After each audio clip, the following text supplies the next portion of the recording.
Hello dear students, I am Akhilesh Raj from the Orator Institute of English and Language, Jaipur, New Delhi. So today we learn about make and get. तो आज हम लोग पढ़ेंगे make और get का use, जो it's very important in speaking.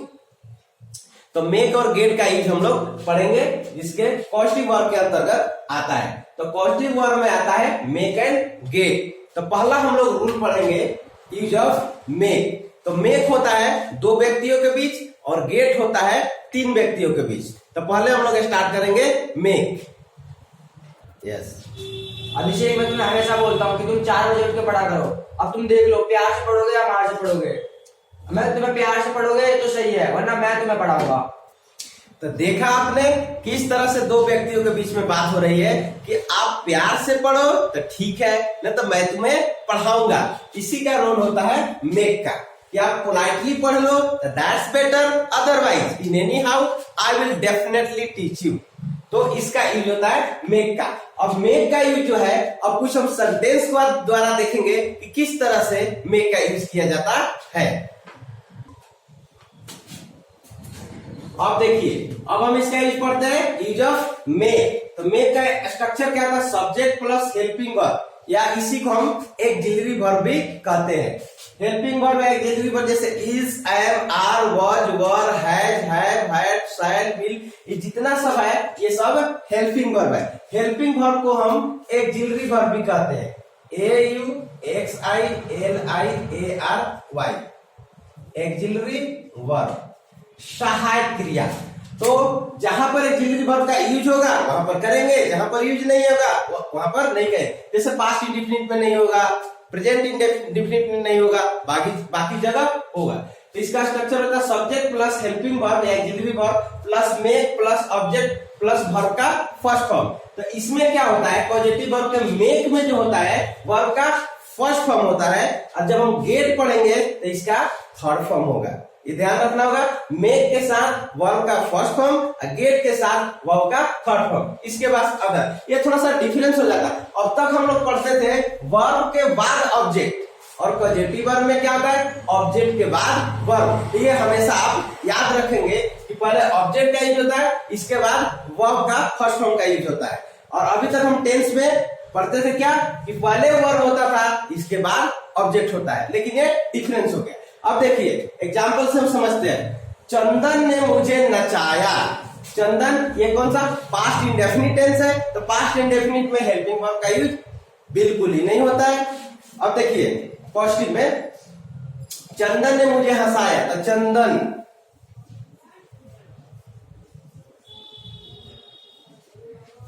ने मुझे हंसाया। अभी दो बच्चों का आपने कैरेक्टर, जो दो बच्चों का रोल देखा आपने, एक चंदन दूसरा अभिषेक। तो अभिषेक क्या करा है कि चंदन ने मुझे नचाया, क्योंकि चंदन अच्छा डांसर है, चंदन डांस सीखने जाता है, तो इसलिए अभिषेक ने कहा चंदन ने मुझे नचाया, क्योंकि उसके पास पावर है। कहा कि पोलाइटली आप नाच लो, नहीं तो मैं तुम्हें नचाऊंगा। एकदम डंडे लेकर आया था, वो भी गेम वाला। तो जिस तरह देखिए, चंदन ने मुझे नचाया, चंदन, इसके बाद ये लग जाएगा। तो मेक का पास्ट में यूज करेंगे क्योंकि ये पास्ट इंडेफिनिट है। टेंस आपको आता है तो आपको दैट्स गुड, और नहीं तो आपको टेंस का जाकर यूट्यूब में टेंस का वीडियो देख के आपको समझना होगा, क्योंकि tense it's backbone of language. Tense को समझना बहुत जरूरी है। हमारे इंडियन में क्या तो दो ही तरह से इंग्लिश आप सीख सकते हैं, क्या तो आप इन्वायरमेंट होना चाहिए या ग्रामर के थ्रू। तो हम लोग मोस्टली ग्रामर के थ्रू इंग्लिश सीखते हैं। तो इस तरह देखिए, चंदन ने मुझे नचाया। चंदन में, देखिए मेक का सेकेंड फॉर्म होगा। मेक का सेकेंड फॉर्म क्या हो जाएगा? मेड। गुड। चंदन मेड हो गया, इसके बाद ऑब्जेक्ट हो गया। तो ऑब्जेक्ट कौन सा हो गया? मी। इसका वर्ब का फर्स्ट फॉर्म होगा डांस। तो इस तरह से ये हो जाएगा, चंदन मेड मी डांस। ये पास्ट इंडेफिनिट में बन गया इसका पॉजिटिव में। जैसे मैं तुम्हें समझाऊंगा, माने आप नहीं समझ रहे हो तो मैं तुम्हें समझाऊंगा। चंदन ने कितना बार कहा सुबह कि आप सुबह 4 बजे उठो, अब पढ़ो। यदि पोलाइटली पढ़ते हो तो that's better, otherwise in any how I will definitely teach you. तो वो जबरदस्ती पढ़ाएगा यदि नहीं पढ़ोगे तो मैं तुम्हें समझाऊंगा, चंदन ने कहा। तो ये किसमें है? समझाऊंगा, फ्यूचर का बोध होता है। आई हो गया, देखिए इस पे हेल्पिंग वर्ब आ जाएगा, आई के साथ शैल का यूज होता है, लेकिन मॉडर्न इंग्लिश में मोस्टली हम लोग विल का यूज कर सकते हैं। चाहो तो हम आई के इस तरह से लिख सकते हैं, आई, इसे पता ही नहीं चलेगा कि शैल का यूज हुआ, इधर विल का, आई भी लिख सकते हो चाहे आई विल। इसके बाद क्या आ जाएगा, मेक, आई विल मेक। इसके बाद ऑब्जेक्ट, यू का ऑब्जेक्ट तो यू रहता है, नॉमिनेटिव केस में भी यू होता है, ऑब्जेक्टिव केस में भी यू होता है, कोई चेंज नहीं होता है। तो आई विल मेक यू, और समझाना कि क्या होता है, अंडरस्टैंड, UNDERSTAND, अंडरस्टैंड। मैं तुम्हें समझाऊंगा, I will make you understand, ठीक है। तो फ्यूचर में बन गया। अब अगला देखिए, विकेश ने मुझे हंसाया, विकेश ने मुझे हंसाया, ये पास्ट इंडेफिनिट में चला गया। तो पहले तो लिख देंगे विकेश, विकेश ने मुझे हंसाया। इसके बाद सेकेंड फॉर्म आता है, पास्ट इंडेफिनिट है, तो मेक का सेकेंड फॉर्म क्या होता है, मेड, विकेश मेड। इसके बाद लगा देंगे मी, ऑब्जेक्ट। इसके बाद V1, हंसाना क्या होता है, लाभ, LAUGH। डियर स्टूडेंट, आप ध्यान रखेंगे कि वर्ब का फर्स्ट फॉर्म होता है मेक में, गेट पढ़ाऊंगा तो थर्ड फॉर्म होता है, इस बात को ध्यान रखना। अभी तक हमारी आदत थी कि वर्ब के बाद हम लोग ऑब्जेक्ट लगाते हैं, लेकिन पॉजिटिव वर्ब में ऑब्जेक्ट के बाद वर्ब होता है, इसको पूरी तरह से दिमाग में रखना, नहीं तो सेंटेंस मिस्टेक हो जाएगा। विकेश ने मुझे हंसाया, विकेश मेड मी लाफ। देखिए, चंदन ने मुझे नचाया, Chandan made me dance. Past indefinite क्या है, तो पास्ट इंडेफिनिट में ऑक्सिलरी वर्ब का यूज बिल्कुल ही नहीं होगा पॉजिटिव में। मैं तुझे समझाऊंगा, फ्यूचर इंडेफिनिट हो गया, I will make you understand. Vikesh ने मुझे समझाया, विकेश मेड मी लाफ, मुझे हंसाया, सॉरी, विकेश ने मुझे हंसाया, विकेश मेड मी लाफ। तो इस तरह से आई होप आपको समझ में आ गया होगा। लेकिन और कुछ हम एग्जाम्पल देखते हैं जिससे पूरी तरह आपको क्लियर हो जाए, और कुछ हम एग्जाम्पल देखते हैं जिससे पूरी तरह से क्लियर हो जाए। सिद्धार्थ ने प्रिया से नाश्ता बनवाया, सिद्धार्थ,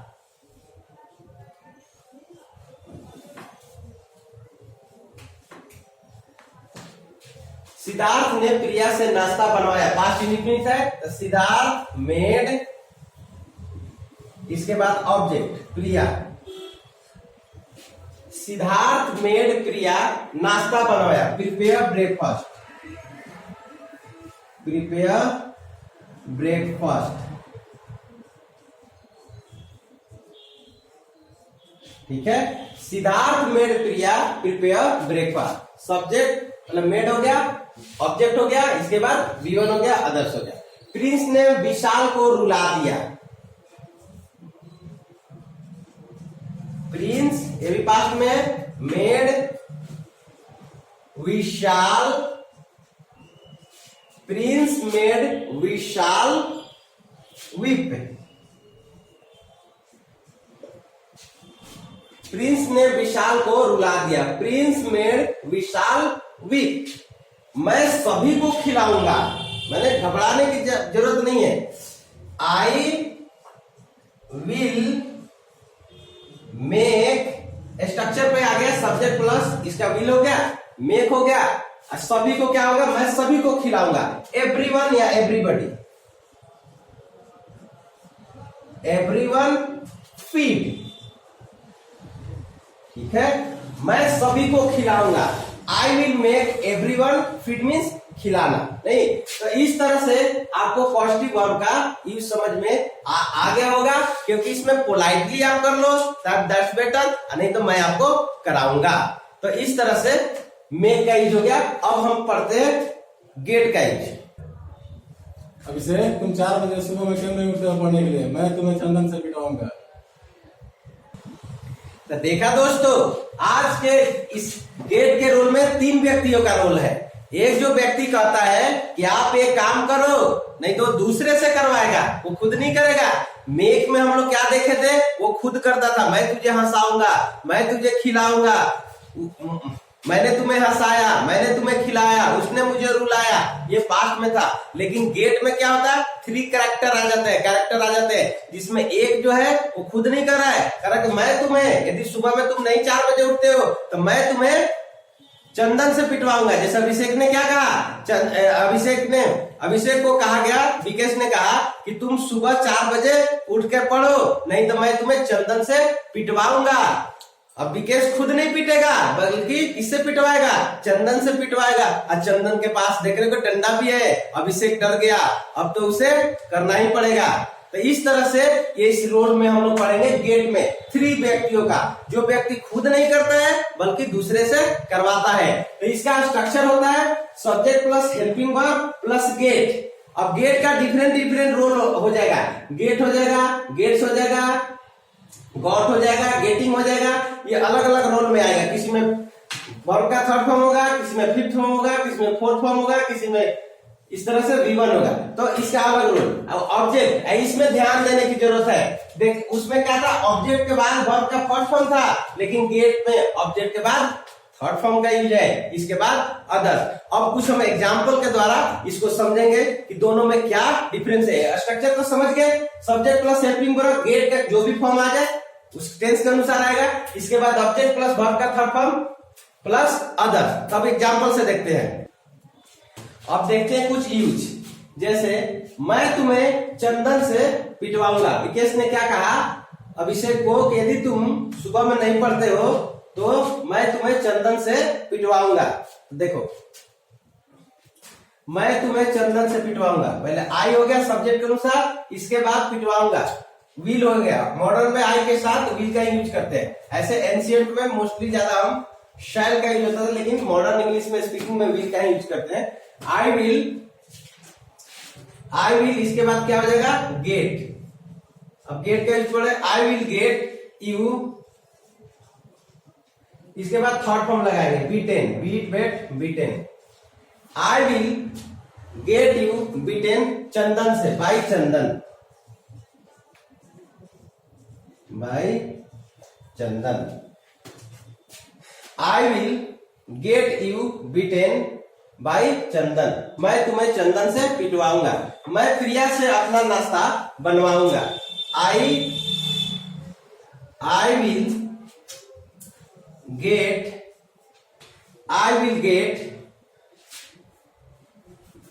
अपना नाश्ता, माई ब्रेकफास्ट।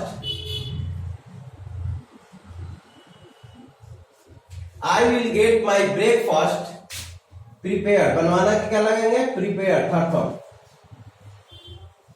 प्रिपेयर खाना बनाने में कुक, नाश्ता बनाने में प्रिपेयर। मैं प्रिया से अपना नाश्ता बनवाऊंगा। I will get my breakfast prepare, इसके बाद प्रिया से, बाई प्रिया।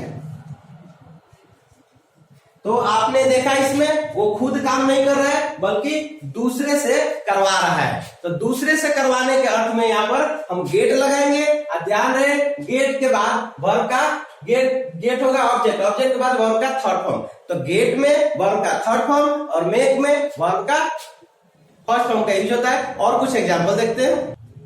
तो देखते हैं दोस्तों और कुछ एग्जाम्पल के द्वारा। जैसे मैं इस होमवर्क को पूरा करवा रहा हूं, तो कंटिन्यूअस में दिख रहा है। तो आई सब्जेक्ट बाद एक्सिलरी वर्ब हेल्पिंग वर्ब लग गया एम, आई एम। इसके बाद इसमें कौन सा लगेगा, इसका गेटिंग का यूज होगा 4th फॉर्म का।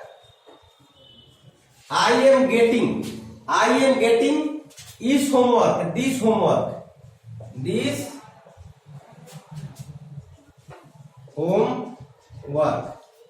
I am getting this homework, पूरा करवा रहा हूं। तो कंप्लीट का 3rd फॉर्म कंप्लीटेड, ठीक है। मैं इस होमवर्क को पूरा करवा रहा हूं। I am getting this homework completed, ठीक है। वह पेट्रोल भरवाता है, ये प्रेजेंट इंडेफिनिट में हो गया। ही भरवाता है, ही गेट्स, प्रेजेंट इंडेफिनिट पे गेट्स हो जाएगा। एक कंटिन्यूअस में था तो ये मार लगा है। ही गेट्स पेट्रोल, इसके बाद वर्ब का 3rd फॉर्म फील्ड क्या हो गया, फील्ड। वह पेट्रोल भरवाता है, ही गेट्स पेट्रोल फील्ड, ठीक है। मैं अपना बाल नाई से कटवाता हूं। मैं खुद नहीं काटता हूं लेकिन नाई से कटवाता हूं। मैं अपना बाल नाई से कटवाता हूं। आई गेट माई क्योंकि सब्जेक्ट हो गया, इसके बाद गेट हो गया, ऑब्जेक्ट हो जाएगा माई हेयर। इसमें ध्यान रहे कि ऑब्जेक्ट के बाद वर्ब का थर्ड फॉर्म यूज करना है। मैं अपना बाल नाई से कटवाता हूं, आई गेट माई हेयर, इसके बाद कट, तो कट का third form cut, cut cut cut cut cut cut. तो I get my hair cut किसके द्वारा? नाई के द्वारा, बाई नाई के, तो आप जानते हैं बार्बर, ठीक है। मैं अपना बाल नाई से कटवाता हूं, I get my hair cut by barber, ठीक है। मैं इस होमवर्क को पूरा करवा रहा हूं, I am getting this homework completed. वह पेट्रोल भरवाता है, ही गेट्स पेट्रोल फिल्ड। मैं अपना बाल नाई से कटवाता हूं, I get my hair cut by barber. तो इस तरह से आपको ध्यान रखना होगा कि मेक में वर्ब का फर्स्ट फॉर्म, गेट में वर्ब का थर्ड फॉर्म। ये सबसे इंपॉर्टेंट आपको ध्यान रखना है, इसमें ऑब्जेक्ट के बाद वर्ब का यूज होता है, ऑब्जेक्ट के बाद वर्ब का यूज होता है। जब तो हम लोग का हमेशा की आदत क्या रहता है कि वर्ब के बाद हम ऑब्जेक्ट यूज करते हैं, लेकिन इसमें अपोजिट है, इस बात को ध्यान में रखोगे।